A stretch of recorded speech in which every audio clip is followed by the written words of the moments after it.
La population du cimetière templier du carreau du Temple est un cas d'école et vraiment l'illustration d'un cimetière ecclésial, puisqu'on a affaire à un recrutement préférentiel d'hommes de tous âges. On a des individus jeunes, matures, âgés, donc il n'y a pas de préférence.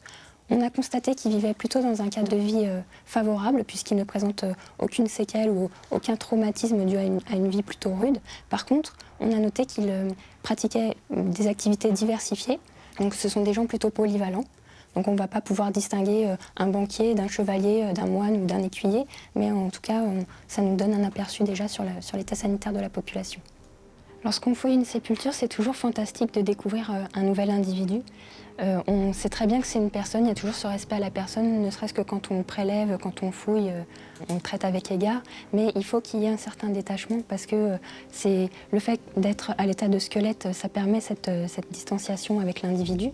Et puis ça nous protège aussi d'une certaine manière parce qu'on s'éloigne un peu du morbide et de notre propre mort. Après, il y a des éléments qui peuvent nous rapprocher. Par exemple, quand on étudie les pathologies, ça permet de nous donner des indices sur la souffrance qu'a pu éprouver l'individu et on le ressent quand même, on a conscience de la peine qu'il a dû avoir. Et il y a aussi quand on trouve des effets personnels où ça peut être un peu troublant. Par exemple, dans le cimetière moderne, on a pu retrouver des éléments organiques comme des cheveux ou on a retrouvé des effets personnels comme des boucles d'oreilles et donc ça nous rapproche vraiment plus des individus. Mais il faut quand même garder ce détachement pour éviter de tomber dans le morbide.